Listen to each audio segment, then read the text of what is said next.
سلام، مریم خلیلی هستم. خوش اومدید به کارگاه خودتون، کارگاه پارسی. امروز قراره بریم سراغ یکی از تکنیک‌های تزیین سرامیک و سفال به نام تکنیک اسگرافیتو. این تکنیک رو شما هم میتونید روی رنگ‌های زیر لعابی، هم روی لعاب و هم روی انگوب و اسلیپ انجام بدید. امروز من میخوام این تکنیک رو روی انگوب اجرا کنم.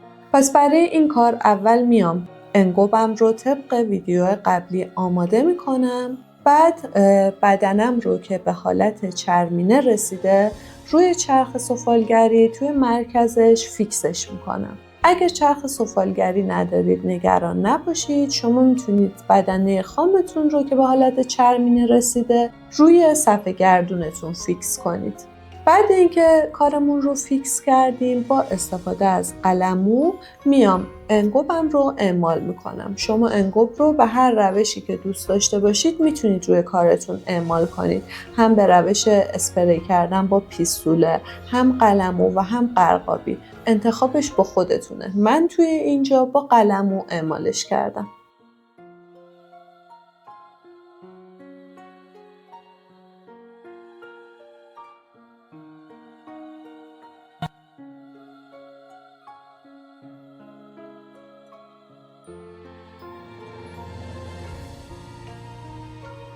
خیلی مهمه که انگوب رو یک دست اعمال کنیم، نه خیلی ضخیم باشه و نه خیلی نازک.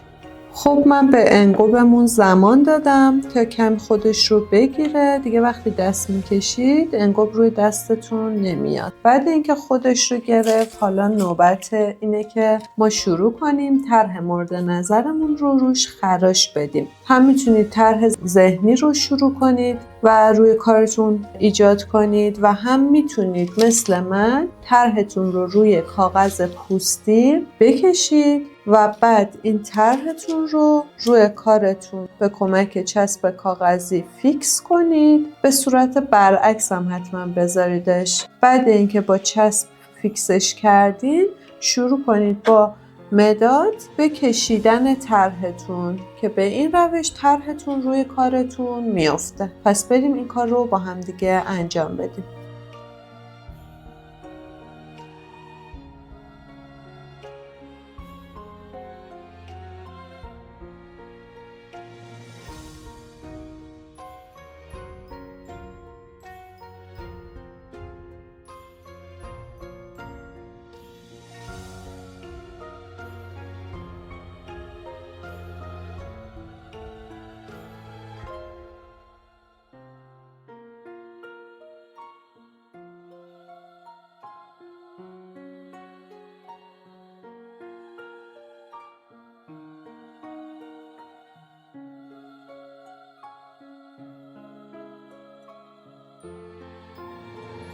خب این از طرحمون. الان اگه احتیاجی بود دوست داشتید طرحتون رو بزرگتر کنید و اینا، میتونید با مداد روش به صورت مستقیم این کار رو انجام بدید.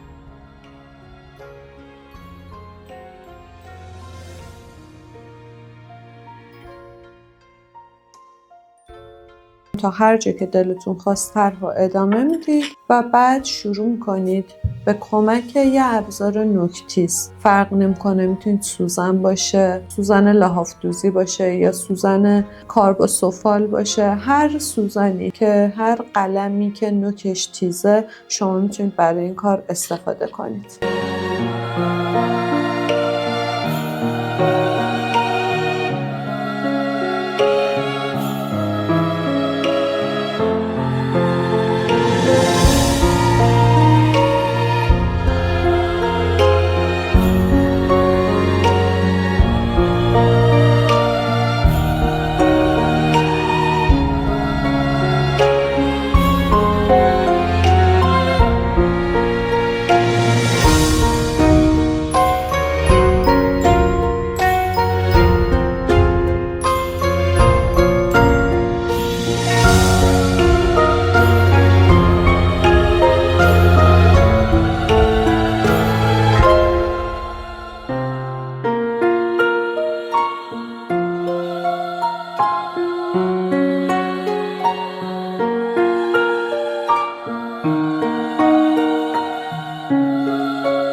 دوستان کار ما تموم شدش. حالا یه ابر نمدار رو بردارین و دور تا دور ظرفتون رو ابر بکشید که تمیز و مرتب بشه، که اگه رنگ انگوبمون تو سایر قسمت ها رفته بود رنگش نمونه و کاملا تمیز بشه.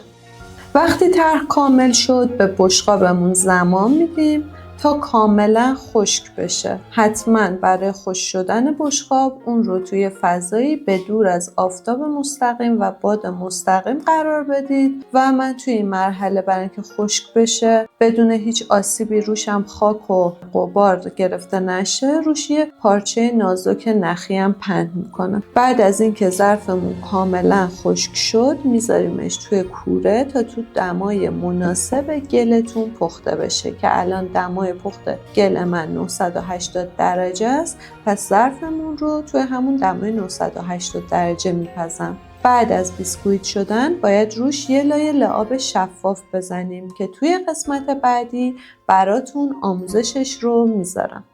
خب دوستان، اینم از آموزش تکنیک اسکرافیتو که روی انگوب انجامش دادیم. امیدوارم از این آموزش لذت برده باشید. پس اگه این آموزش براتون مفید بود حتما اونو لایک کنید و اون رو با دوستای هنرمندتون به اشتراک بذارید. یادتون نره که توی نظرات حتما سوالاتتون رو با ما به اشتراک بذارید. من همشونو میخونم و بهشون جواب میدم. پس توی ویدیو بعدی میبینمتون.